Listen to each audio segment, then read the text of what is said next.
नमस्कार दोस्तों, मैं हूं ऋषभ पाठक। आप देख रहे हैं द नेशन न्यूज। आइए नजर डालते हैं आज की कुछ खास खबरों पर। थाना सदर क्षेत्र अंतर्गत गुरु गोविंद नगर का एक मामला सामने आया, जिसमें एक कलयुगी दादी द्वारा अपने ही 2 पोतों के मकान को फर्जी तरीके से बेच दिया। ये दोनों मासूम बच्चे हैं जो अपना खुद पालन पोषण और मजदूरी कर सोनू और कान्हा नाम के 2 मासूम बच्चों को कलयुगी दादी ने दर दर भटकने पर मजबूर कर दिया। दोनों को सहारा देने के लिए गुरु गोविंद नगर के क्षेत्रीय वासी इन दोनों मासूमों के कंधे से कंधा मिलाकर खड़े हैं, जबकि मकान खरीदने वाला ही इस क्षेत्र का निवासी है। लगभग 12 से 15 लाख की कीमत वाले इस मकान को मात्र 4 लाख में फर्जी तरीके से बेचा गया। दादी द्वारा इन मासूम बच्चों को जान से मारने तक की धमकी दी। पिछले दिनों गुरु गोविंद नगर निवासी सोनू और कान्हा को लेकर जिलाधिकारी से भी मिले।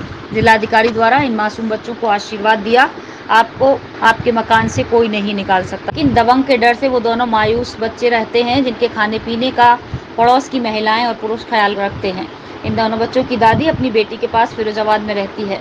सोनू और कान्हा के माँ बाप का स्वर्गवास हो चुका है। अनाथ होने के बाद इन दोनों मासूम बच्चों को दर दर की ठोकर खाने को मजबूर इनकी अपनी दादी द्वारा किया गया, जबकि क्षेत्रवासियों का कहना है कि कभी भी इन दोनों मासूम को उनकी दादी का प्यार नहीं मिला। हमेशा इन्हें नफरत की निगाह से देखा। इस कलयुगी दादी द्वारा ये मकान बेचने पर मकान खाली करने की धमकी दी जाती है, गाली गलौज का इस्तेमाल होता है।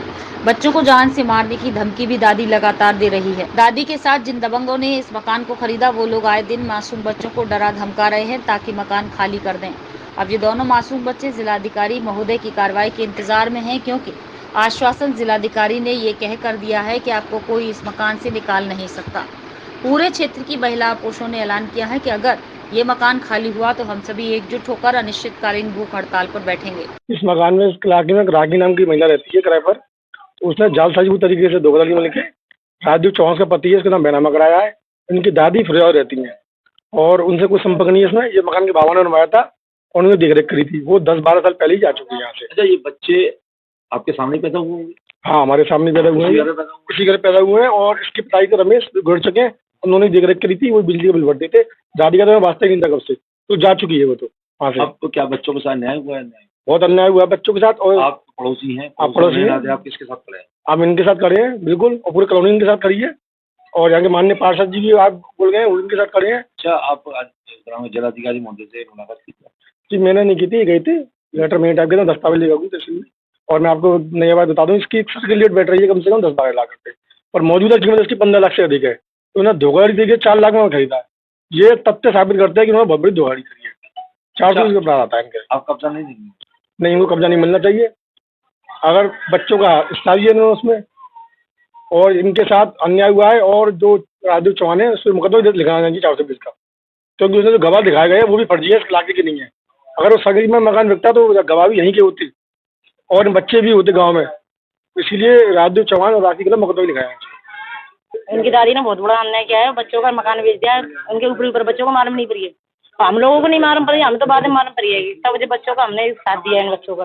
ये भूखे भी रहते हैं, इन्हें हम खाना खिलाते हैं, अपने घर से भी खिला देते हैं। कभी कभी हम बना जाते, कल भी बनाया हमने खाना, परसों भी बनाया इनका खाना हमने। कोई बनाते और गली में सब इनका साथ दे रहे हैं। पूरा क्षेत्र आप इनके साथ है। जिस समय ये कब्जाने को लोग आएंगे, हम उन्हें कब्जा नहीं कर देंगे, हम मारेंगे उन्हें। अगर पुलिस आती है तो हैं? साथ में अगर पुलिस आती है तो पुलिस कैसे आएगी? हाँ, हमने देखी है। इनकी दादी ने इनके साथ न्याय किया है? नहीं किया? अन्याय किया है। क्या किसको मकान बेचना है? राखी नाम की एक लड़की है, उसको तो वो कब्जा लेने आ रही होंगी वो? हाँ, कब्जा कह रही है कि अब ये इसके मामा चले जाएंगे ना, उसके बाद में हम अपना कब्जा कर लेंगे। आप किसके साथ खड़े हो? हम तो बच्चों के साथ खड़े हैं। जब बच्चों बता दें, बच्चा ये कह रहा है कि हमारा काम होता है तो खाते हैं, नहीं तो नहीं खाते, पर हमारे हाँ, ऐसा ही है। हमारे पड़ोसी हमारी मदद। हाँ, हम मदद करते हैं बच्चों की। हमें गाली देती है उसकी दादी, गाली देती है हमको। यूँ कह रही थी कि अगर इधर एक कमरे में घुसेगी उससे मार लगाएंगे हम।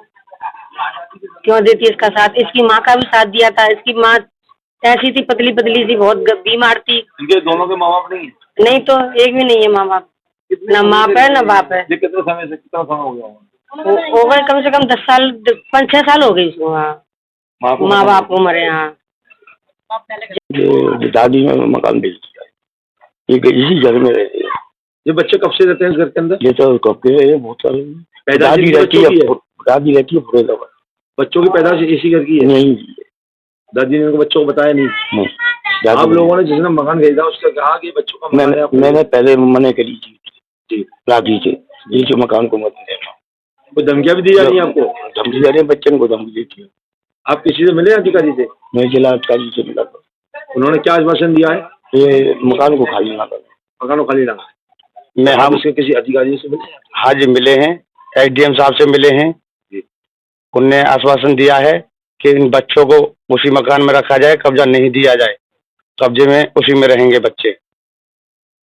ये मकान की कीमत कितनी होगी? कम से कम 10-12 लाख रुपए की कीमत है, जो 4 लाख रुपए में मकान बेचा गया है। ऐसा क्यों? मकान को 12 लाख की कीमत का मकान 4 लाख में क्यों बेचा वो गया? अपनी लड़कियों के सिकाई में रहती है, लड़की के पास में ही रहती है, इन बच्चों को नहीं चाहती है। इनके साथ में अन्याय किया जा रहा है, इनको न्याय मिलना चाहिए। मैं हाथ जोड़ के रिक्वेस्ट करता हूँ बार बार, इन बच्चों को न्याय मिलना चाहिए। साहब ये बिल्कुल ही अन्याय किया है, क्योंकि मासूम बच्चे हैं, नाबालिग बच्चे हैं। इन बच्चों के साथ जो ज्यादती हुई है भगवान भी माफ नहीं करेगा। क्यों कि ये बच्चे आज आपने अपनी बहन से बात की क्या? आपने हाँ जी साहब, मैंने बात करने की कोशिश की तो मेरे को उसने गाली गलौज दी और मेरे से बोला कि तू कौन होता है, मेरा मकान मैं बेचूं। हमारी दादी ने मकान बेच दिया था, हमारी ऊपर से ऊपर रजिस्ट्री करा ली, जो कह रही थी मार पीट कर आपको निकाल देंगे। किसने बोला ये? हमारी दादी ने। अच्छा, ये आप खाना पीना खाते हो, किस तरीके से खाते हो? आप दोनों भाई काम करते हो, क्या करते हो? काम करते हैं, मिल जाता है तो खा लेते हैं, नहीं मिलता तो भूखे सो जाते हैं। अच्छा, पड़ोस के लोग आपके साथ दे रहे हैं? हाँ दे रहे हैं हमारे साथ। देश और दुनिया की तमाम छोटी बड़ी खबरों को जानने के लिए जुड़े रहिए द नेशन न्यूज, हरदम आपके साथ।